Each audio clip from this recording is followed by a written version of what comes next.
Bismillahirrahmanirrahim. Assalamualaikum warahmatullahi wabarakatuh. Perkenalkan, nama saya Siti Zubaidah. Saya dari Fakultas Syariah Prodi HTN semester 6.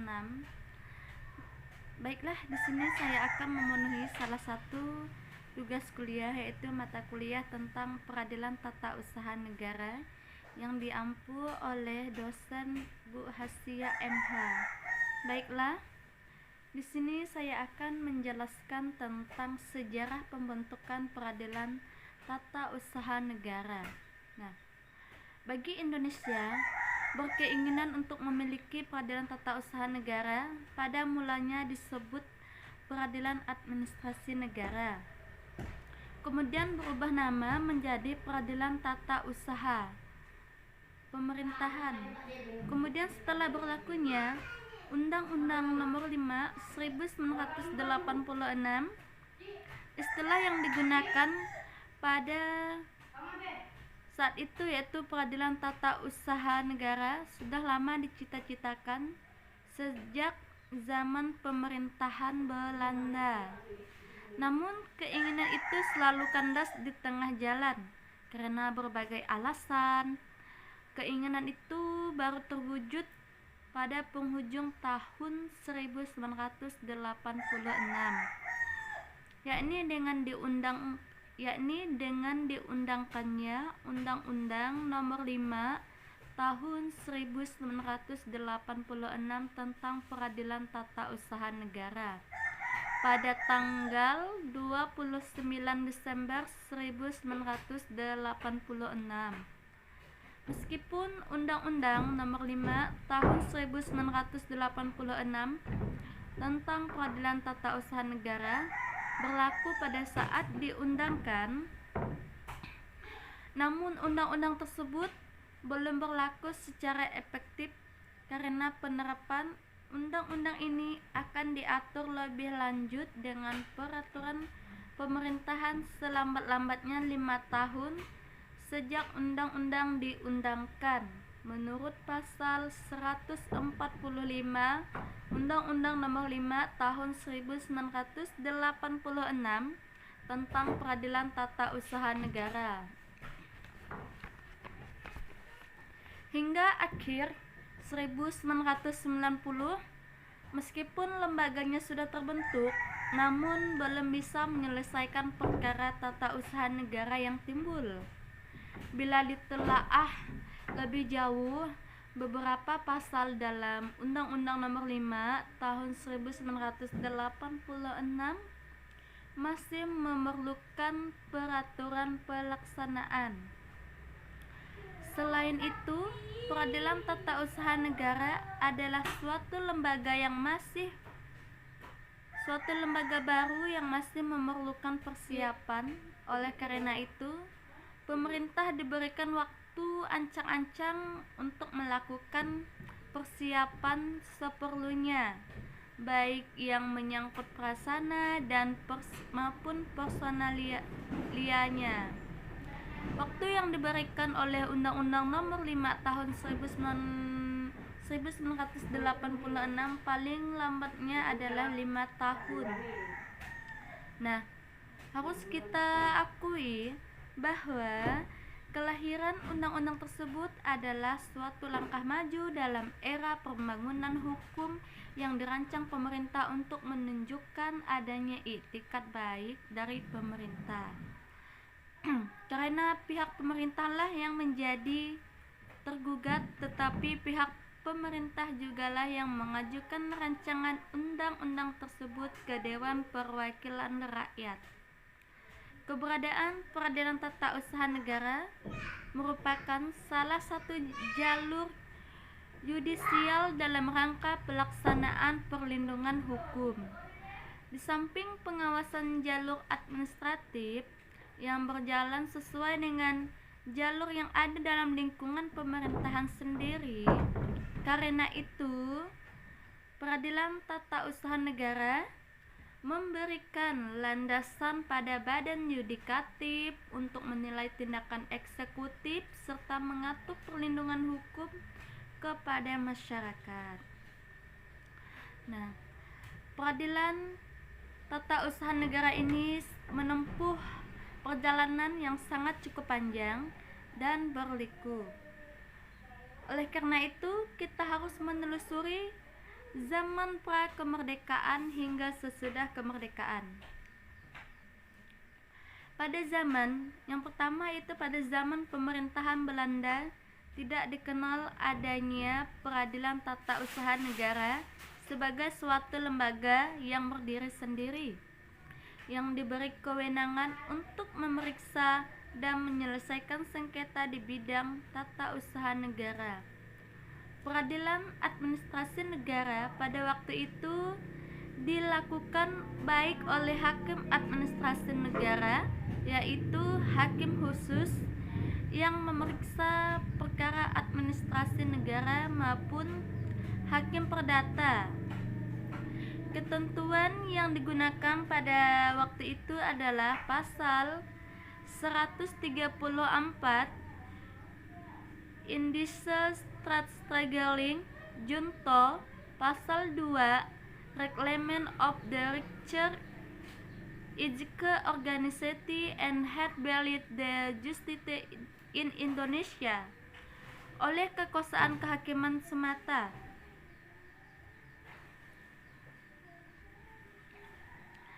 Inti dari pasal 134 ayat 1 IS Junto dan pasal 2 URO adalah bahwa peradilan hanya dilakukan oleh kekuasaan kehakiman semata.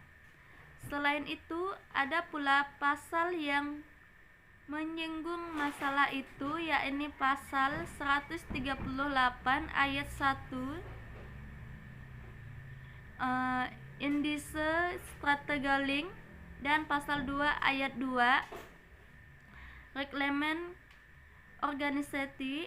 Inti dari kedua pasal tersebut adalah bahwa perkara-perkara yang menurut sifatnya atau berdasarkan undang-undang termasuk dalam wewenang pertimbangan kekuasaan administrasi, tetap ada dalam kewenangannya. Apabila kita telaah lebih lanjut, kedua pasal tersebut sebenarnya belum menunjukkan keberadaan peradilan tata usaha negara. Pasal ini hanya menunjukkan penyelesaian sengketa administrasi negara yang dilakukan oleh pihak administrasi negara di Indonesia.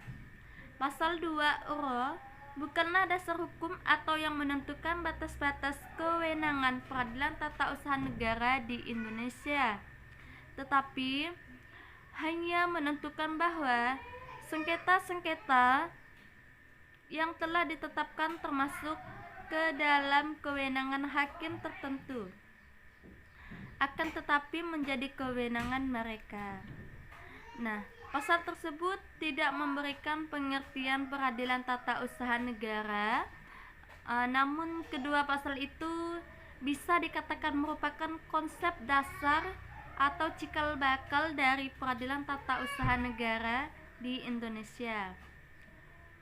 Selanjutnya itu pada tahun 1942 pemerintahan Hindia Belanda menyerahkan tanpa syarat kepada Jepang. Dengan jatuhnya pemerintahan Belanda, maka berakhirlah riwayat pemerintahan Hindia Belanda dan mulailah zaman pemerintahan Jepang.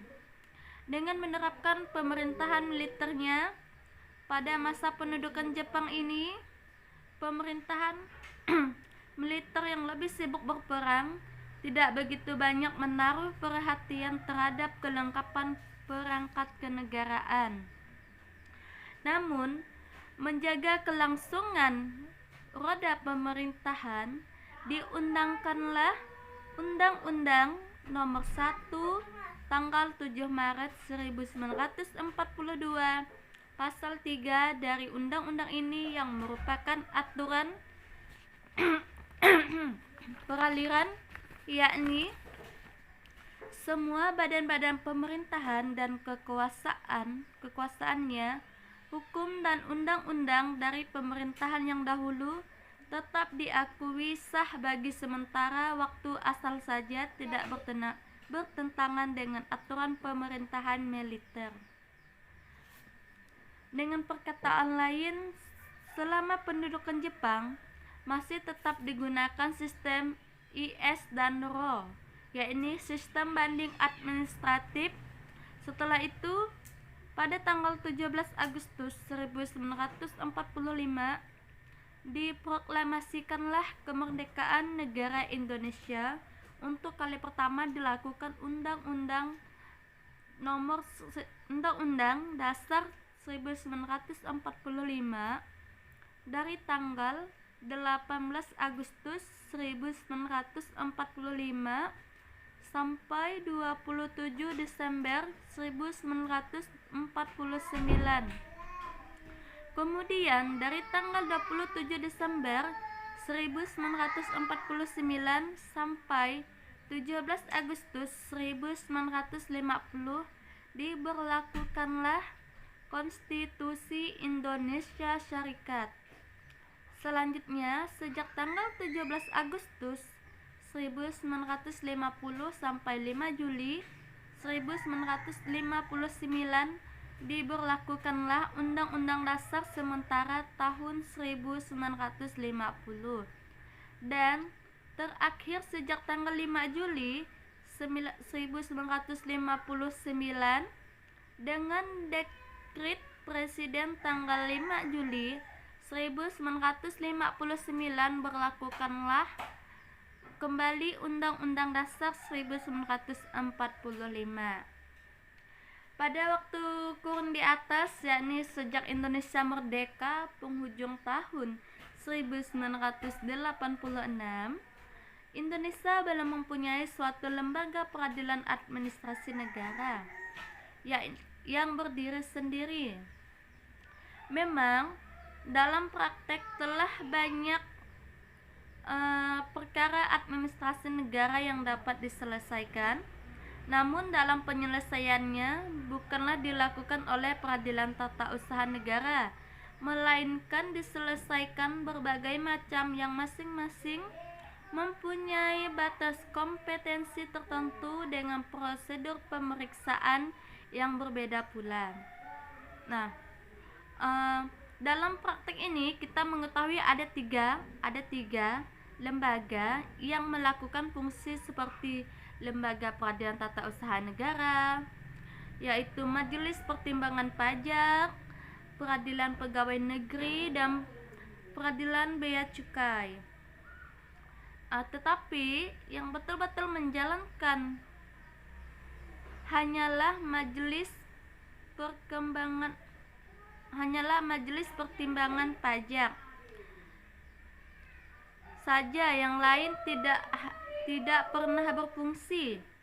Salah satunya lembaga yang dianggap sebagai peradilan tata usaha negara adalah Majelis Pertimbangan Pajak. Majelis ini merupakan hakim yang mandiri yang mengadili antara sengketa yang memungut pajak pemerintah dengan membayar pajak ke rakyat. Dalam hal ini kedua pihak mempunyai kedudukan yang sederajat dan hak yang sama. Nah, apabila kita telusuri dokumen yang berkenaan dengan masalah peradilan tata usaha negara, maka upaya ke arah perwujudan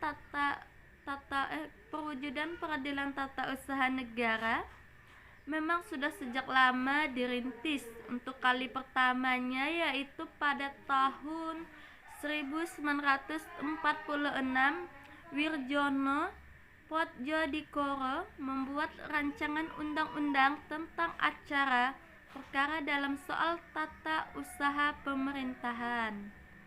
Di samping itu, masih ada usaha lain yang mendukung perwujudan peradilan tata usaha negara, misalnya kegiatan-kegiatan yang berupa penelitian, simposium, seminar, penyusunan rancangan undang-undang, dan lain sebagainya.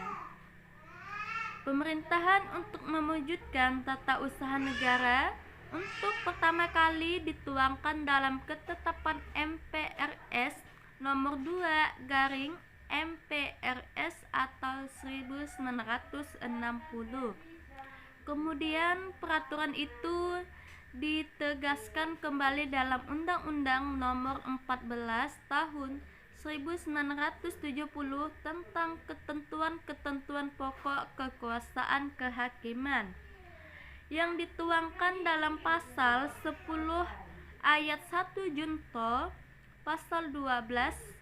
Selanjutnya, perintah diperkuat dalam ketetapan tata usaha diperkuat dalam ketetapan MPR nomor 4/MPR/1978 yang menyatakan mengusahakan terwujudnya peradilan tata usaha negara. Di samping itu, Presiden Soeharto dalam pidatonya kenegaraan di depan sidang Dewan Perwakilan Rakyat pada tanggal 16 Agustus 1978 menegaskan bahwa akan diusahakan terbentuknya pengadilan administrasi negara yang dapat menampung dan menyelesaikan perkara-perkara yang berhubungan dengan pelanggaran yang dilakukan oleh pejabat atau aparatur negara, maupun untuk memberikan kepastian hukum untuk setiap pegawai negeri. Selanjutnya, untuk merealisasikan kehadiran peradilan tata usaha negara, maka ditetapkan MPR nomor 2/MPR nomor 1982 tentang GBHN. Selanjutnya, dalam ketetapan MPR nomor 2/MPR/1983 tentang GBHN untuk Pelita 4 yang merupakan ketetapan dari Pelita 3, memang tidak disebutkan secara jelas tentang perwujudan peradilan tata usaha negara. Namun karena rencana pembangunan merupakan rencana yang berkesinambungan, maka sudah sepantasnya untuk tetap mengupayakan peradilan tata usaha negara.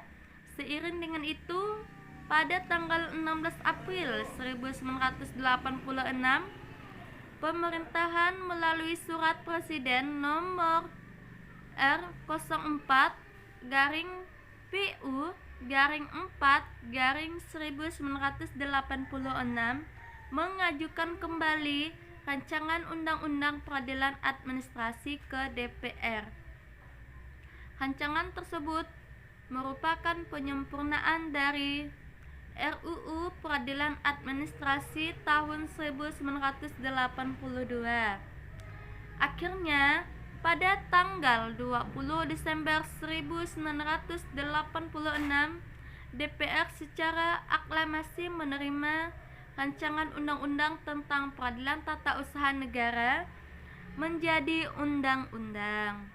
Undang-undang tersebut adalah Undang-Undang Nomor 5 Tahun 1986 tentang peradilan tata usaha negara yang diundangkan pada tanggal 29 Desember 1986 dalam lembaran Indonesia nomor 3344. Dengan demikian, terwujudlah suatu badan atau wadah tunggal yang bebas dari pengaruh dan tekanan siapapun, yang diserahi tugas dan kewenangan untuk memeriksa, memutus, menyelesaikan sengketa tata usaha negara.